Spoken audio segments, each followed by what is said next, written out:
दोस्तों, आपने बचपन में वो कहावत तो सुनी होगी, पढ़ोगे लिखोगे तो बनोगे नवाब, खेलोगे कूदोगे तो होगे खराब। पहले तो लोग अपने बच्चों को पढ़ने लिखने के लिए कहते थे और खेल कूद में अपना समय बर्बाद करने से रोकते थे, लेकिन समय धीरे धीरे बदला और अब पढ़ाई लिखाई के साथ साथ खेल कूद भी बच्चों के लिए बहुत जरूरी माना जाने लगा है। भारत में अब लोग अपने बच्चों को स्पोर्ट्स में अपना करियर चुनने के लिए प्रोत्साहित करते हैं। भारत में कई खेल हैं जिनमें सबसे ज्यादा प्रचलित है और पसंदीदा खेल बन चुका है वो है क्रिकेट, लेकिन उसके साथ साथ पहलवानी या फिर कुश्ती एक ऐसा खेल बन चुका है जिसने सभी भारतीयों का दिल जीता है। देश के पहलवानों ने अपने बेहतरीन प्रदर्शन से पिछले कई सालों से देश को इंटरनेशनल लेवल पर एक अलग ही पहचान दिलाई है, लेकिन इसके बावजूद क्या कुश्ती का भारत में भविष्य खतरे में है? क्या देश में कुश्ती खत्म हो जाएगी? क्या कुश्ती के खिलाड़ी ऐसा होने देंगे? और क्यों पिछले कुछ दिनों में बड़े बड़े दिग्गज कुश्ती खिलाड़ी दिल्ली के जंतर मंतर पर धरना प्रदर्शन कर रहे हैं और किसके खिलाफ कर रहे हैं? सब कुछ जानेंगे इस वीडियो में। हमारे साथ वीडियो के अंत तक बने रहिए। सवाल कई हैं और उनके जवाब मिलना बहुत जरूरी है। कुश्ती के दिग्गज खिलाड़ियों की लिस्ट काफी लंबी है। इसमें बजरंग पुनिया, दीपक पुनिया,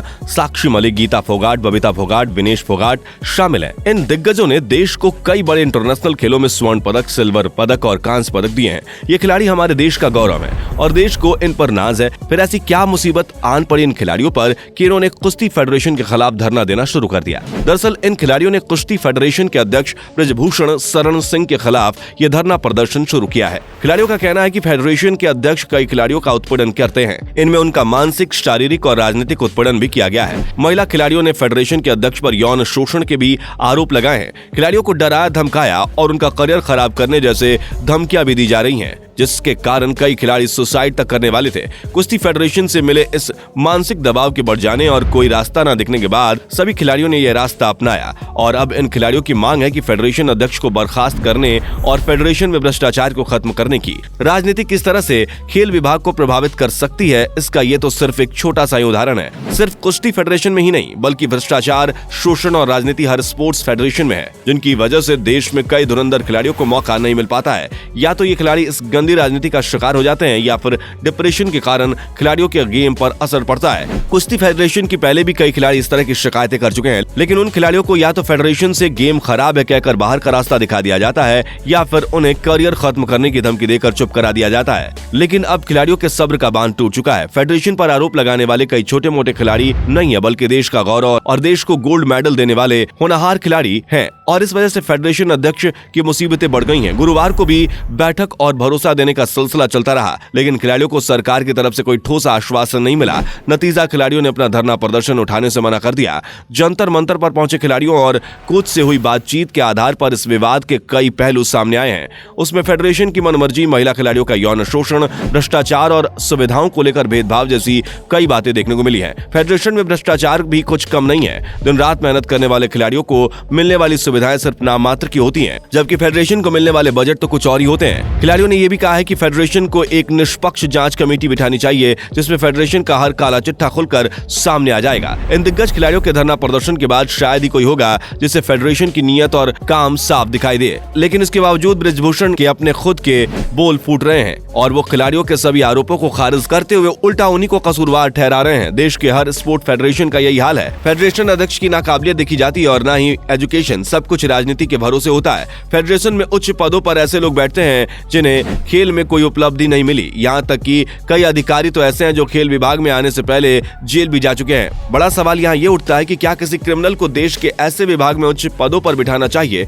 और क्या किसी भी स्पोर्ट्स फेडरेशन के अध्यक्ष बनने के लिए किसी तरह की कोई क्वालिफिकेशन होनी चाहिए? किसी भी स्पोर्ट्स फेडरेशन में किसी नेता को लेना कहाँ तक सही है? स्पोर्ट्स फेडरेशन में भला किसी नेता का क्या काम? ऐसे पदों पर रिटायर्ड ओलंपिक मेडलिस्ट को होना चाहिए जो स्पोर्ट्स में अपने नाम का झंडा गाड़ चुके हों और देश को पदक दिला चुके हों, ताकि वो किसी भी स्पोर्ट्स फेडरेशन को नई ऊंचाइयों पर ले जाएं और खिलाड़ियों को ज्यादा से ज्यादा प्रोत्साहन मिले, क्योंकि एक खिलाड़ी को ही खेल की मर्यादा पता होती है और खेल की प्रतिष्ठा की कदर होती है। लेकिन भारत में ऐसा नहीं होता। सरकार को यह समझने की बहुत जरूरत है कि खेल और राजनीति की दो अलग अलग चीजें हैं। फिर क्यों राजनेताओं को खेल में घुसाकर खेल को खराब किया जा रहा है और खिलाड़ियों का मनोबल तोड़ा जा रहा है? महिलाओं के साथ होने वाले यौन शोषण के मामले तो लगभग हर विभाग में ही मिल जाएंगे, लेकिन जब खेल में ही महिलाओं को यौन शोषण का शिकार होना पड़ता है तो वो खेल में भाग नहीं ले पाती हैं और आगे बढ़ने से डरती सकती हैं। देश की कई प्रतिभाशाली महिलाओं ने तो शायद इसी वजह से खेल के मैदान को अलविदा कह दिया होगा, क्योंकि वह फेडरेशन में बैठे उन अधिकारियों की डिमांड पूरी नहीं कर सकी होंगी जो महिलाओं को अपनी गंदी नीयत का शिकार बनाते हैं। इसमें नुकसान भी भारत का ही है और भारत के खेलों का है, क्योंकि देश प्रतिष्ठित खिलाड़ियों को खो देता है जो शायद देश का गौरव बनते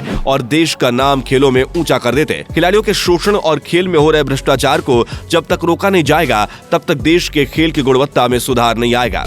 इन खिलाड़ियों ने देश के लिए कड़ी मेहनत की है और आगे भी करते रहेंगे। सवाल यह है कि देश इन खिलाड़ियों के लिए क्या करता है या फिर सरकार इन खिलाड़ियों के लिए क्या करती है। अब देखना यह होगा कि क्या कुश्ती फेडरेशन ब्रजभूषण को कुश्ती खिलाड़ियों द्वारा लगाए गए आरोपों की वजह से बर्खास्त करके सख्त कार्रवाई करेगी या फिर इन खिलाड़ियों की आवाज भी दबा दी जाएगी, क्योंकि धरना देने वाले कोई मामूली खिलाड़ी नहीं है बल्कि कुश्ती के दिग्गज हैं जिन्होंने देश का बेहतरीन खेल से गौरव बढ़ाया है। खिलाड़ियों को कुश्ती के अखाड़े में जबरन राजनीति के दंगल में उतारने के लिए मजबूर किया जा रहा है। क्या फेडरेशन यह चाहता है कि जंतर मंतर पर लोगों का हुजूम जोड़कर हंगामा किया जाए? जब आरोप लगा तो सरकार को तुरंत जांच करानी चाहिए। फेडरेशन के पास कई तरह से पैसा आता है, उसे खिलाड़ियों पर नहीं खर्च किया जाता, उसमें जगह जगह पर कट लगते हैं। यहीं से भ्रष्टाचार शुरू होता है। यहाँ तो मामला यौन शोषण तक पहुँच गया है। देश में खिलाड़ियों का ये हाल है तो सोचिए आम जनता या फिर छोटे मोटे खिलाड़ियों के साथ क्या होता होगा। फेडरेशन की तरफ से खिलाड़ियों को इंसाफ दिलाने की बात कही गई है, लेकिन इंसाफ मिलेगा या नहीं ये तो वक्त ही बताएगा। लेकिन अगर भ्रष्टाचार और यौन शोषण के मामले स्पोर्ट्स फेडरेशन में लंबे समय तक रहे तो शायद कुश्ती में भाग लेने वाले प्रतिभाशाली महिला खिलाड़ियों की संख्या जरूर कम हो जाएगी, क्योंकि कोई भी माँ बाप जानबूझकर अपने बेटियों को ऐसी गंदगी में जाने की इजाजत बिल्कुल भी नहीं देंगे। देश में खेल प्रतिभा बहुत है, लेकिन राजनीति उन प्रतिभाओं का गला घोट रही है और उन्हें आगे बढ़ने से रोक रही है। सरकार को जल्द से जल्द